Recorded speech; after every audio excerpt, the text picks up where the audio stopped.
and welcome back to the Sidekick Critic Podcast. Once again, I'm your host, Andrew Crosby, and I'm delighted to be here for this film and entertainment industry podcast. We're here today to do another movie review. Before we get into that, I'm going to tell you what kind of got me into films. First, make sure you follow us at Sidekick Critic, one word. Wherever you are, we're there. And subscribe to the Sidekick Critic Podcast on YouTube for our full episodes. Now, as I've mentioned a couple times, I am a member of the AMC A-list. And I'm going to explain that to you because I really do think everyone should have this membership.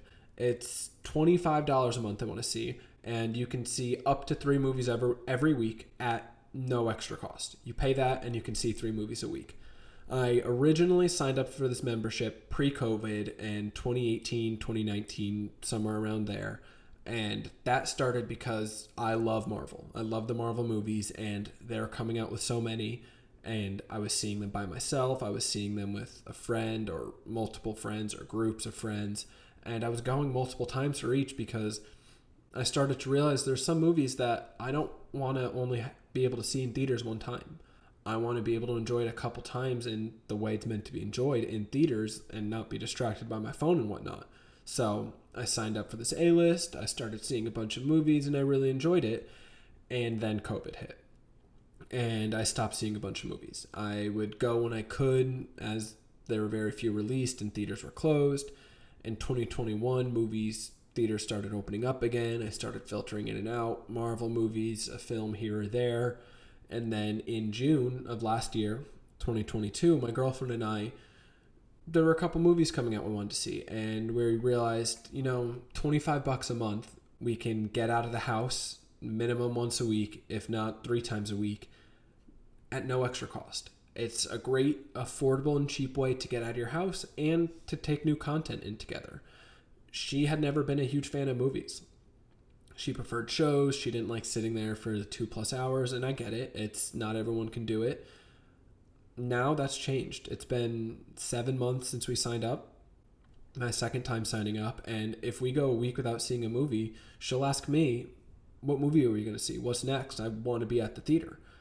And it's just, this sounds like it's an ad for AMC A-list, but it's genuinely not. I have recommended it to so many people, and I'm going to keep recommending it because it's created a new hobby in my life. It's led to me starting this Sidekick Critic podcast because I love films, and they're fun to see. And I believe it was James Cameron. He actually was in an interview recently, and he said, going to the theaters and going to see a movie in the theaters is not about the way it's meant to be seen or prim and proper or what everyone says like that. It's about your attention. It's about when you go to the theater, you agree to give your attention to a movie. And I think that's really nice. People say, I just want to be able to pause it or get up. It's 2 hours typically on average that you have to sit there straight through, and you don't look at your phone for 2 hours, which is a big thing for me. I know if I'm watching a movie at home, I'm going to look at my phone. And if it's a movie I haven't seen, I'm going to miss something. And that's annoying to me. I don't want to miss something from a movie. I want to take it all in and truly enjoy it. And being at the theaters does that. And there's no better way to get into the theaters and get in often and see every movie you want to see than the A-list membership. Like I said, $25 a month. And now if we often miss the trailers because we go so often that we don't have to get there early. But if we get there early and we happen to catch all the trailers, it's a matter of if we see a trailer for a movie and we're like, that looks interesting, we'll go check it out because why not? It's not costing us any extra money. More often than not, we just go and we get a water. We don't get any popcorn or candy, so we're not spending $30 on snacks and drinks. We get a water bottle that we can share. It's always me and my girlfriend at a minimum. Typically, if it's just me, I'll get a water too, or maybe one thing of candy. I'm never spending more than $10 to $15 to get out of the house for a few hours and catch a movie. And I think everyone should have it because if you're one of those people where like sometimes when you sit at home for a few days in a row because maybe you had a busy month and you don't want to spend any more money or whatever it is, if you want to get out of the house, this is a great affordable way to do it. Realistically, you could get out of the house, 4 weeks in a month, 3 times a week. You could get out of the house 12 times a month for just $25 a month. It's hard to catch 12 different movies a month, Maybe you're like me, you don't mind rewatching a couple movies, so then you could filter in and get to 12. Typically, I'm at 1 to 2 movies a week, but please, if you like movies at all, if you find, you know what, in the next 3 months, there's quite a few movies I want to see, sign up for this. Save yourself money. If you're going to go see it in IMAX or Dolby or whatever it is, it doesn't cost any extra. So that's typically movie tickets, $13. See 2 movies in a month, it's worth it. Value-wise, money-wise, it's worth it. If you go catch one movie in Dolby or IMAX, those tickets are like 20-something bucks. It becomes worth it. If you're like me and you're seeing 4 to 5 movies a month, maybe one in Dolby, it's value added. It's plus. Highly recommend it. And that's my little spiel here on AMC A-List. I hope everyone gets it.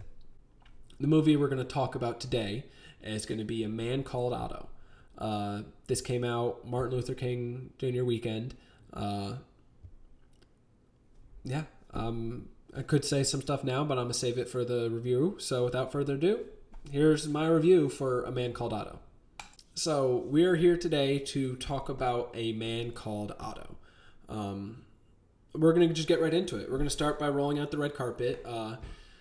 If you've heard of this movie or seen it, you know this stars Tom Hanks as Otto. It's directed by Mark Foster, who directed World War Z and Stranger Than Fiction. I loved World War Z as a movie. Stranger Than Fiction lives up to its name. It is Stranger Than Fiction. It's with Will Ferrell. A Man Called Otto is based on the book by Frederick Backman, A Man Called Ove, a Swedish book. As I already said, it's starring Tom Hanks, who everyone knows Tom Hanks. Forrest Gump, Saving Private Ryan, Castaway, whatever it may be, you've seen him in something. Also in it, playing the role of Marisol, is Mariana Trevino. I haven't seen her in anything. She was in this movie Overboard, as well as a show How to Break Up with Your Dance Partner. I believe it's on Prime. You also have Rachel Keller, who is playing Sonia. She's been in a bunch of TV shows, Fargo, Tokyo Vice, Legion. Tokyo Vice, I've heard really good things about it. I believe that's an HBO show. Legion, I've heard great things of, another FX show. Then you have Mac Beta playing Malcolm. He wasn't in anything I've seen, a movie called Ouija Craft. And finally, the last cast member I'm going to highlight for this film is Cameron Britton. He plays Jimmy. He's in 2 shows I love. Mindhunter, he played Ed Kemper. If you know Mindhunter, great show, highly recommend it. He's Ed Kemper in that, and also Barry, another HBO show. That's going to be the cast and crew for this. Tom Hanks is obviously the big name. He's the star of this film.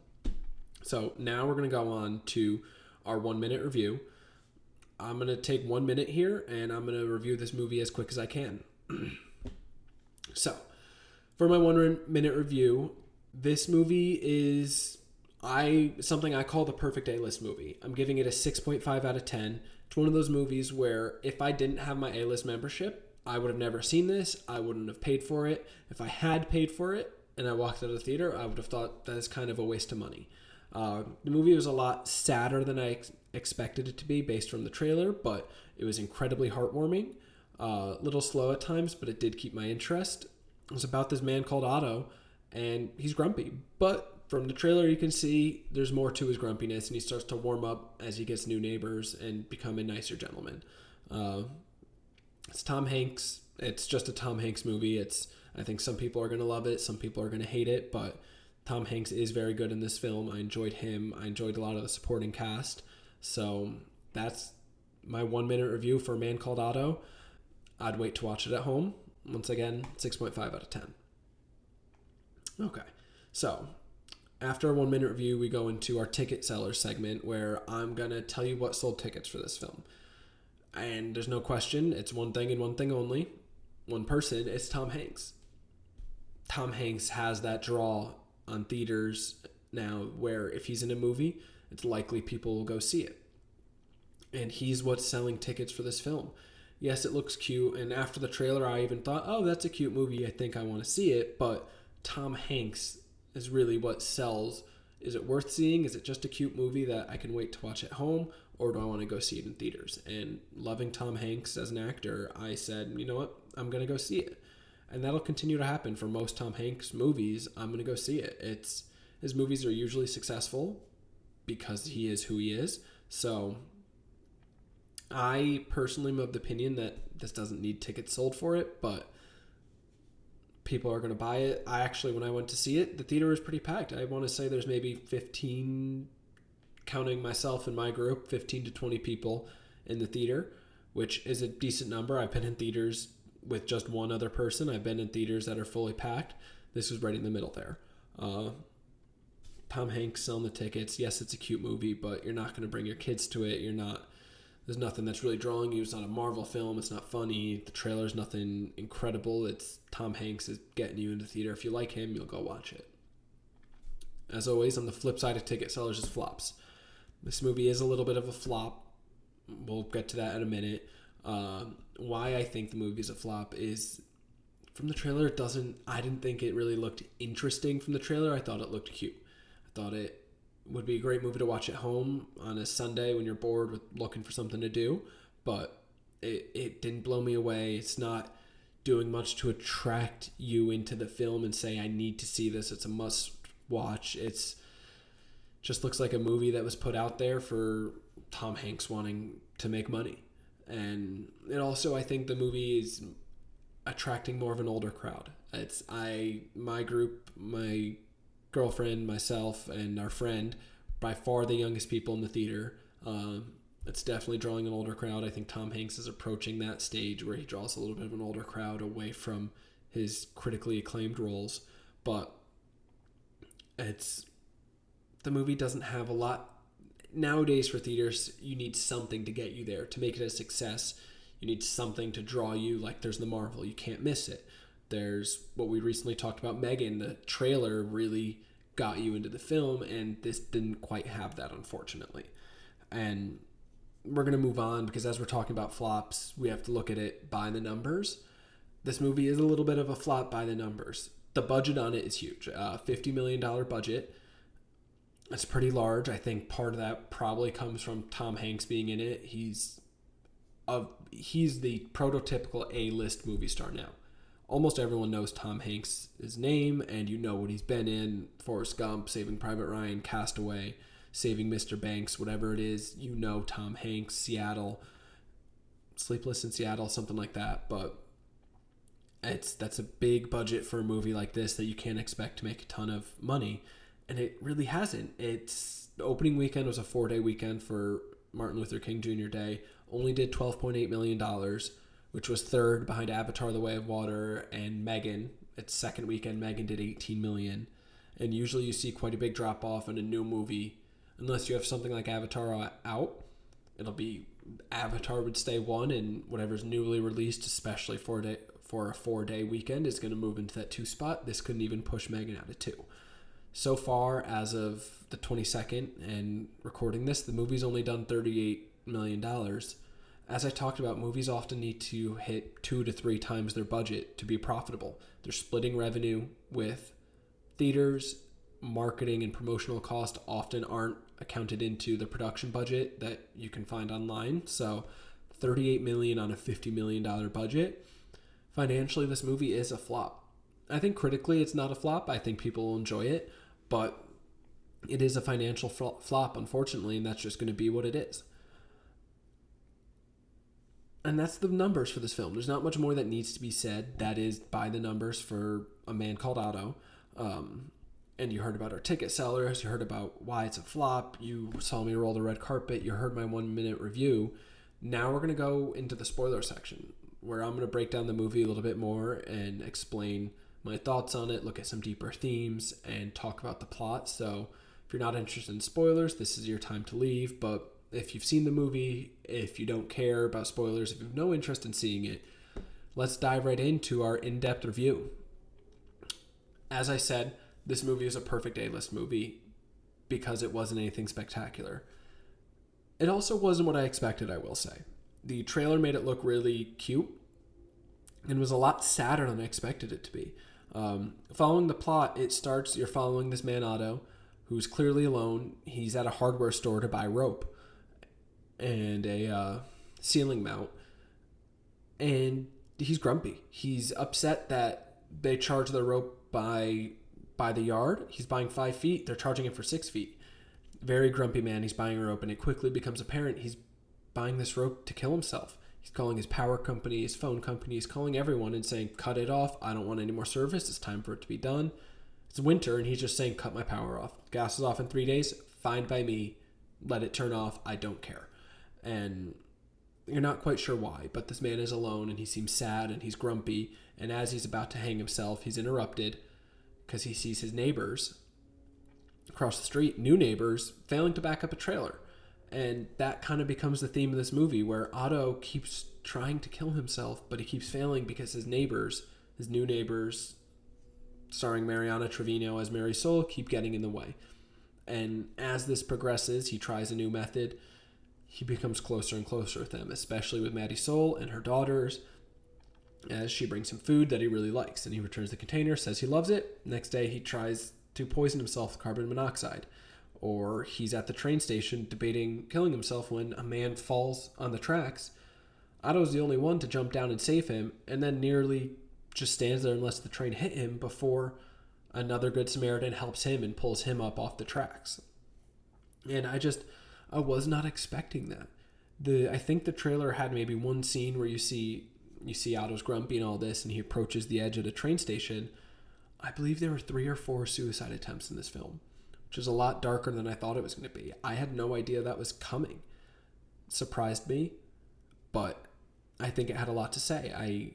The result and why he was doing it is, as we find out, is his wife had recently passed away, and his wife was, I believe as they put it, is a force to be reckoned with, or was. She was a teacher. She had been handicapped by a bus accident many years ago, and people loved her. There's a transgender character in this film, Malcolm, played by Mac Beta, who is delivering newspapers and sees Otto out and just thanks him because of his wife and what she did for him, and was the first person to call him by his new name. And the movie is really about loss and dealing with loss, especially at an old age. Otto knew his wife, and his wife was his life, and he lost her, and all he wanted to do was join her and see her again. And he kept going to her grave and saying, this happened, I'll be there soon. This happened, I'll be there soon. He adopts a cat, and he's like, I have a cat now. So maybe it's going to take me a little longer to get there than I thought. And as I said, he becomes closer and closer with Mary Soul. He develops a relationship with Malcolm. Another neighbor, Jimmy, played by Cameron Britton, he begins to get more of a relationship with. He used to have a great relationship with. His wife was a fantastic cook, and Jimmy would come over for dinner. His other neighbors he had a great relationship with until there was some riff years ago, which was a product placement riff of Chevy versus Ford. But I didn't expect suicide to be such a prevalent theme in this film, and Otto trying to kill himself so many times, but it really, I think it brings light to a tough thing of when you've been married for so many years, what do you do when you lose that person? And Otto thought, it's time for me to go and join her, but he learned the truth of the matter is there are other people who care about you. There are other people you're important to, and there's always something to live for. And he began to live for those in his neighborhood and helping those around him, preventing the big development corporation from pushing people out of their homes so they can demolish it. Becoming almost a mentor to Malcolm, becoming friends with Jimmy, becoming friends with Mary Soul, and becoming a grandfather-like figure to her daughters. He's everywhere in their lives now. And the humor is good of how, it's interesting how you have this really dark moment where he's about to kill himself, but he's interrupted because Mary Soul has a new problem that only Otto can solve. Teaching her to drive, driving her husband to the hospital, parking their trailer, watching their daughters, whatever it is, he does it for them because he's a good person. And he may be grumpy, and he may be the person that everyone's like, oh, there's Otto again. But you learn he has a medical condition that his heart is too big, and he's constantly helping people, and he's always willing to help. And he's a good man who's at a hard time. And sometimes when you're in a hard time, you just need that person around you to help pull you out of that hard time. And he has a supporting cast. He just has to embrace them. And he does. And he lives, I think, for another few more years before he passes away at the end of the film and leaves everything to Mary Soul because she's the one that really brought him out of that hole.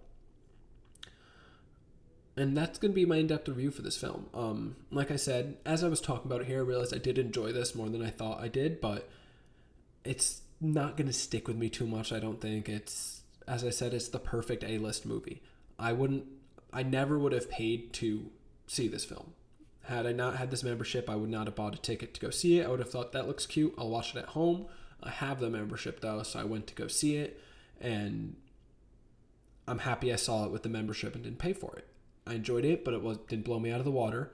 And I think that's a great way for me to relate to you of what I think of these movies. It's a perfect A-list movie. I would not pay for it on its own, but I'm happy I saw it. And there's not much more to say there. So we're going to go into our next segment, awards. As always, first, looking ahead to award season. I don't think this is going to do anything in award season next year. Tom Hanks was good, but I don't think he'll be nominated. I think there's going to be other roles that just are going to take it from him as best lead actor. I personally think Mariana Trevino as Marisol does deserve a little bit of recognition, possibly best supporting actress, because she is fantastic in this film. And then you have a bunch of other side characters who are good, but they're not getting nominations. The movie doesn't have a score that stuck with me. It's not visually striking by any means. It's just a good movie. Good to okay to good, whatever you want to say. I do think you should watch it at home. It's great for like a Sunday afternoon movie if there's no football, but I don't think it's something you need to rush to watch at all. As far as awards go, I do want to highlight some role players, some people off the bench here. Mac Beta as Malcolm and Cameron Britton as Jimmy. They're fantastic. Jimmy brings a lot of humor to the film, as he's that neighbor who has weights and is power walking and lunging through the streets and is always saying your name and waving hi and trying to be as friendly as possible. You're not sure if this is annoying, is it nice? In the end, it is nice, but Cameron Britton is great. He was fantastic in Mindhunter, so I'll definitely keep my eye out for some more of his roles. And Mac Beta as Malcolm, playing a transgender character. One thing I do love about this movie and the reception around it is there's no discourse and discussion on there being a transgender character in this film. I feel like too often, especially with a lot of Disney movies, you've seen a lot of discourse of, oh, there's a gay or lesbian couple in this film, there's a LGBTQ kiss, whatever it is. People are getting all upset. Oh, this shouldn't be in movies. Oh, it's not filming in these countries. Who cares? Is it a good quality character? And Malcolm is. Malcolm's a character who at first Otto doesn't like because he's throwing newspapers or coupons in his yard. And then he learns, oh, Malcolm's a transgender kid who my wife was kind and compassionate to and used his new name, Malcolm. And then Otto started opening up, showing Malcolm what Otto did from day to day, giving him a couch to sleep on when he needed it, and teaching him about compassion and why it's so important. And I think it's good to have a transgender character like that in a film like this. There's no big deal made out of it. It's just a character. It's not pandering. It makes sense. It adds to the story greatly to who his wife was and to the fact that Otto wasn't a grumpy old man that didn't believe in that or wouldn't call Malcolm by his name or thought it was dumb. Otto just said, my wife liked you, I like you, I'll treat you with respect if you do the same. And that's the way it should be, and that's the way transgender characters should be in these films. It shouldn't be a big deal, and it's not, and I love to see that. So little role player, 6th Man of the Year type award there. And that's going to be it for my awards talk. Of course, except for the sidekick of the flick. Going to award it every time who's not Tom Hanks, who deserves recognition for this movie. It's only Tom Hanks on the poster. He's the main character of the movie, and we're not going to talk about him in this segment. We're going to award our sidekick of the flick to Mariana Trevino, who plays Marisol. She's fantastic. Otto is the main character, but Marisol is the heartbeat of this film, emotionally and comedically. She's funny and she's heartwarming.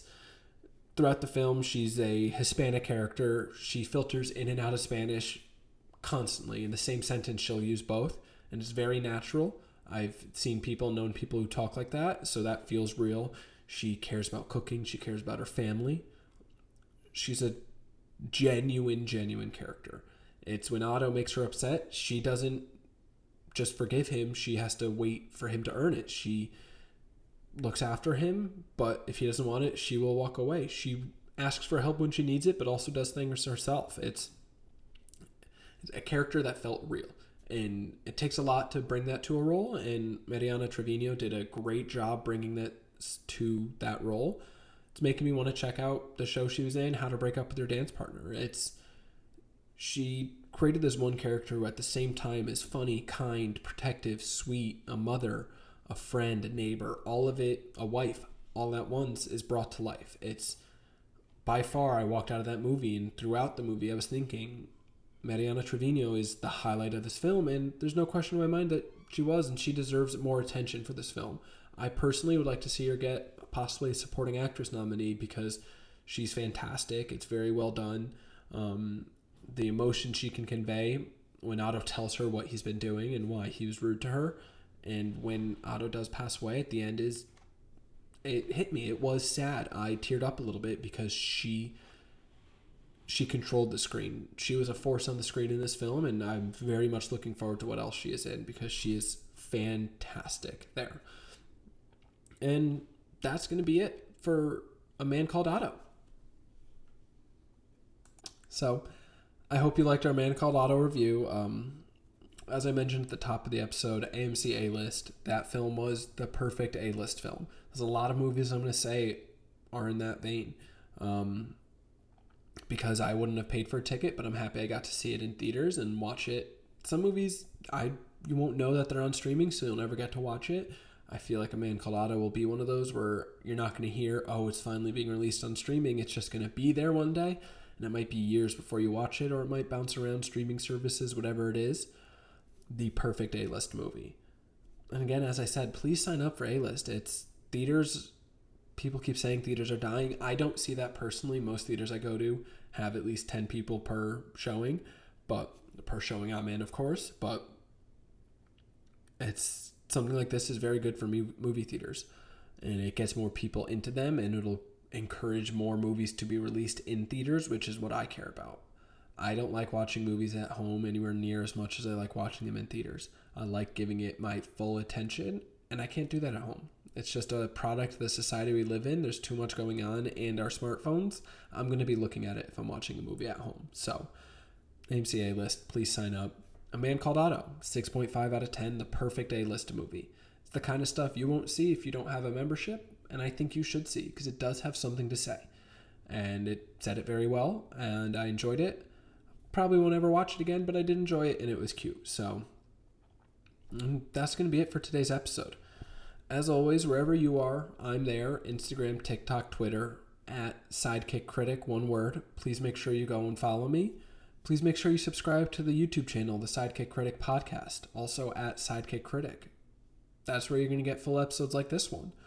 Our Instagram, Twitter, and TikTok, we're going to be posting short clips from our episodes. We're going to let you know what's coming next, what we just saw right when we walk out of the theater, so you can see our instant reaction, and then find out if you want to listen for the pod once we do the review. It's January in 2023, and we've already seen 5 or 6 movies, I think. I've done my review for Megan. I just now did my review for A Man Called Otto. Still coming up, we have Whitney Houston, I Want to Dance with Somebody. House Party is still a review we're waiting to do. There were a bunch of movies this year that we saw that we really liked. So I cannot wait to talk about those with you. I also saw Missing, another great movie. So keep tuned. Stay tuned, whatever it is. Make sure you follow and subscribe and look out for our next review, as I love talking about these movies and I love talking about them with you.